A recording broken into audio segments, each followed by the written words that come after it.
Tamil Nadu next ముఖ్యమంత్రి actor Vijay Joseph మీ అందరినీ shock చేశాడు. Exit polls, pundits last 1 year నుంచి 8-10% ఓట్లు వస్తాయి కానీ గెలిస్తే ఆయన ఒక్కటి సీటు గెలుస్తాడు కానీ కొంతమంది 1 నుంచి 5 సీట్లు గెలుస్తారన్నారు కానీ ఏ ఒక్కరు కూడా 2 days బిఫోర్ మాత్రమే ఒక్క పోల్ ఆయన గెలుస్తున్నాడు అన్నారు. కానీ నేను ముందు నుంచి ఆయననే బ్లెస్సింగ్ ఇచ్చింది కారణం ఏంటి? స్టాలిన్ గారిని నేను కలిశాను, ఫోటో చూడండి, 3-4 years బ్యాక్. ఎక్స్ప్లెయిన్ చేశాను, అయ్యా మా తెలుగు రాష్ట్రాలు నాకు పర్మిషన్ ఇవ్వట్లేదు, మీరు పర్మిషన్ ఇస్తే ప్రపంచ మ్యాప్లో తమిళనాడును పెడదాం, కంపెనీలు తీసుకొద్దాం, లక్షల జాబ్లు క్రియేట్ చేద్దాం, బిలియన్స్ ఆఫ్ డాలర్స్ తీసుకొద్దాం అంటే 90 నిమిషాలు నన్ను హోస్ట్ చేసి తప్పకుండా చేద్దాం పాల్ గారు అన్నారు. అక్కడ బిషప్ గారు కూడా ఉన్నారు, సత్య గారు. లాస్ట్ ఇయర్ నేను వెళ్ళాను తమిళనాడు, పర్మిషన్ అప్లై చేసాం. ప్రవీణ్, పెద్ద వారు అందరూ మా కోఆర్డినేటర్స్ అక్కడికి వెళ్ళి డిసెంబర్లో పర్మిషన్ అప్లై చేసాం, జనవరిలో మరలా అప్లై చేసాం, ఫిబ్రవరిలో ఫిబ్రవరి 22 క్రూసైడ్ అయితే ఫిబ్రవరి 18 వరకు పర్మిషన్ ఇవ్వలేదు. సరికదా ఇవ్వద్దని చెప్పాడు. కారణం ఏంటి అంటే ఒక Christian Paul Dinakaran family relation, Stalin గారి కొడుకు ఉదయనిధి దినకరన్ అని నాకు లాస్ట్ మినిట్ తెలిస్తే వెంటనే పార్కొట్లో ప్రెస్ మీట్ పెట్టాను. చూడండి, బిషప్లు అందరూ నాతో కూర్చున్నారు, ఏం మాట్లాడారు. So mister Stalin, truly speaking, I'm here to support secularism, democracy, the nation of India. చూశారు కదా, మరలా ఫిబ్రవరి 20 శుక్రవారం మధ్యాహ్నం పర్మిషన్ ఇచ్చారండి. మేము ఎలా చేసుకుంటాం, ఇప్పుడైనా మీరు వచ్చి ఈ మీటింగ్ సఫలం చెయ్యండి, 1 dayలో మేమేం చేయగలం అని చెప్తే మీడియా అంతటినీ కంట్రోల్ చేసి రాకుండా చేశారు. మీడియా వాళ్ళు అడిగిన ప్రశ్నలకు నేను ఇచ్చిన political rally but supported by 18 political parties of India including the Congress and BJP. You read the letters, you see the videos. But if the local chief minister refuses to support, give us the reason why. You should have told me 30 days ago. We could have conducted Meghalaya CM Congress and my is asking. జవాబు చూడండి, ఫిబ్రవరి 22 just 1 day before permission ఇస్తే 10,000 మంది లీడర్స్కి జనం మీరు చూశారు, బిషప్లు, pastors, leaders ఎంతమంది వచ్చేసారు. ఆ మీటింగ్లో కూడా చెప్పాను, నేనున్న హోటల్లో మీటింగ్ టైంకి మీరు వచ్చారు. నేను బయటకు వెళ్తుంటే శాంతి సభకి ఒక పెళ్ళి ప్రోగ్రామ్ ఏదో అటెండ్ అవ్వడానికి మీకు ఖాళీ ఉందే? ప్రపంచ శాంతి సభకు 200 దేశాల్లో 200 కోట్లు అటెండ్ అవుతున్న శాంతి సభకు మీరు పర్మిషన్ ఇవ్వలేదు సరికదా? కనీసం మీరు ఇప్పుడు 1 day బిఫోర్ పర్మిషన్ ఇచ్చి మీరు ఎందుకు రారు? మీరు రాకపోతే నైట్ కాల్ చేసి రేపు ఉదయం కలకపోతే అని నేను grand Chola hotel room number ఇచ్చాను. Because if their heart is not changed after election, Mr. Stalin will become ex-chief minister like Jayalalitha. If this chief minister does not support, God will put new chief minister after 2 months. పిలిస్తా విజయ్ వచ్చేసును, ఆయన ముఖ్యమంత్రి అయిపోయినాము, మీరు X-CM అవుతారు. విన్నారు కదా?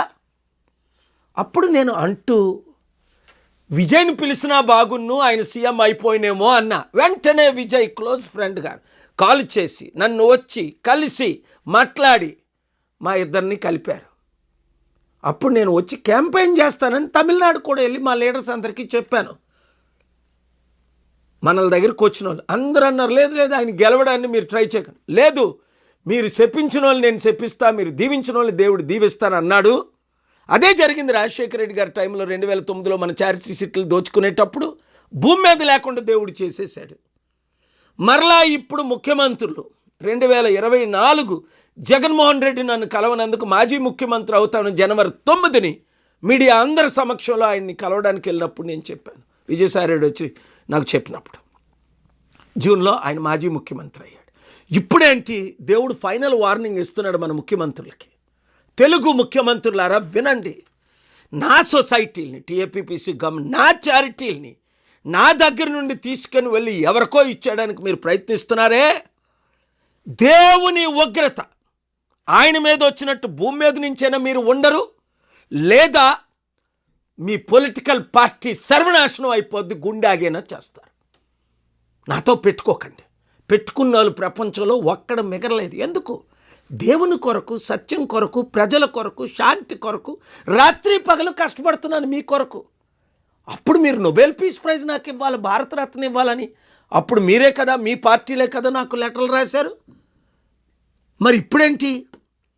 కనుక దేవుడు మరొకసారి మీకు ఫైనల్ వార్నింగ్ ఇస్తున్నాడు. ఎవరు ఊహించినట్టు విజయ్ గెలిచాడు. విజయ్, కంగ్రాచ్యులేషన్స్, దేవుడు నిన్ను దీవిస్తాడు, నువ్వు మారకుండా ఉండు. మంచి సమిట్లు పెడదాం, ప్రపంచం నుంచి అన్ని లక్షల ఉద్యోగాలు, 100 కంపెనీలు, లక్షల ఉద్యోగాలు తీసుకొద్దాం, తమిళనాడుని అభివృద్ధి చేద్దాం. తెలుగు రాష్ట్రాల్లో మనకు అధికారం వచ్చినంత వరకు ఈ వీడియో ప్రతి ఒక్కరికి షేర్ చేయండి, ఇంటింటికి పంపించండి, ప్రతి గ్రూప్లో పంపించండి. ప్రజలకు శాంతి రావాలంటే ప్రజాశాంతి అన్నది మర్చిపోకండి. Thank you very much. God will put new chief minister after 2 months. పిలిస్తా విజయ్ వచ్చేసును, ఆయన ముఖ్యమంత్రి అయిపోయినాము. మీరు ఎక్స్ సీఎం అవుతారు, విన్నారు కదా. అప్పుడు నేను అంటూ విజయ్ని పిలిచినా బాగున్ను, ఆయన సీఎం అయిపోయినేమో అన్నా. వెంటనే విజయ్ క్లోజ్ ఫ్రెండ్ గారు కాల్ చేసి నన్ను వచ్చి కలిసి మాట్లాడి మా ఇద్దరిని కలిపారు. అప్పుడు నేను వచ్చి క్యాంపెయిన్ చేస్తానని తమిళనాడు కూడా వెళ్ళి మా లీడర్స్ అందరికీ చెప్పాను. మనల దగ్గరికి వచ్చిన వాళ్ళు అందరూ అన్నారు, లేదు లేదు ఆయన గెలవడాన్ని మీరు ట్రై చేయకండి, లేదు మీరు శపించిన వాళ్ళు నేను శపిస్తా, మీరు దీవించిన వాళ్ళు దేవుడు దీవిస్తాను అన్నాడు. అదే జరిగింది రాజశేఖర రెడ్డి గారి టైంలో 2009లో మన చారిటీ సీట్లు దోచుకునేటప్పుడు భూమి మీద లేకుండా దేవుడు చేసేసాడు. మరలా ఇప్పుడు ముఖ్యమంత్రులు 2024 జగన్మోహన్ రెడ్డి నన్ను కలవనందుకు మాజీ ముఖ్యమంత్రి అవుతాను జనవరి 9ని మీడియా అందరి సమక్షంలో ఆయన్ని కలవడానికి వెళ్ళినప్పుడు నేను చెప్పాను. విజయసాయి రెడ్డి వచ్చి నాకు చెప్పినప్పుడు జూన్లో ఆయన మాజీ ముఖ్యమంత్రి అయ్యాడు. ఇప్పుడేంటి దేవుడు ఫైనల్ వార్నింగ్ ఇస్తున్నాడు మన ముఖ్యమంత్రులకి. తెలుగు ముఖ్యమంత్రులారా వినండి. నా సొసైటీని టీఏపీపీసీ నా చారిటీల్ని నా దగ్గర నుండి తీసుకొని వెళ్ళి ఎవరికో ఇచ్చేయడానికి మీరు ప్రయత్నిస్తున్నారే, దేవుని ఉగ్రత ఆయన మీద వచ్చినట్టు భూమి మీద నుంచైనా మీరు ఉండరు, లేదా మీ పొలిటికల్ పార్టీ సర్వనాశనం అయిపోద్ది, గుండాగైనా చేస్తారు. నాతో పెట్టుకోకండి. పెట్టుకున్న వాళ్ళు ప్రపంచంలో ఒక్కడ మిగరలేదు. ఎందుకు? దేవుని కొరకు, సత్యం కొరకు, ప్రజల కొరకు, శాంతి కొరకు రాత్రి పగలు కష్టపడుతున్నాను మీ కొరకు. అప్పుడు మీరు నోబెల్ పీస్ ప్రైజ్ నాకు ఇవ్వాలి, భారతరత్న ఇవ్వాలని అప్పుడు మీరే కదా, మీ పార్టీలే కదా నాకు లెటర్లు రాశారు. మరి ఇప్పుడేంటి? కనుక దేవుడు మరొకసారి మీకు ఫైనల్ వార్నింగ్ ఇస్తున్నాడు. ఎవరు ఊహించినట్టు విజయ్ గెలిచాడు. విజయ్, కంగ్రాచ్యులేషన్స్, దేవుడు నిన్ను దీవిస్తాడు, నువ్వు మారకుండా ఉండు. మంచి సమిట్లు పెడదాం, ప్రపంచం నుంచి అన్ని లక్షల ఉద్యోగాలు, 100 కంపెనీలు, లక్షల ఉద్యోగాలు తీసుకొద్దాం, తమిళనాడుని అభివృద్ధి చేద్దాం. తెలుగు రాష్ట్రాల్లో మనకు అధికారం వచ్చినంత వరకు ఈ వీడియో ప్రతి ఒక్కరికి షేర్ చేయండి, ఇంటింటికి పంపించండి, ప్రతి గ్రూప్లో పంపించండి. ప్రజలకు శాంతి రావాలంటే ప్రజాశాంతి అన్నది మర్చిపోకండి. Thank you very much.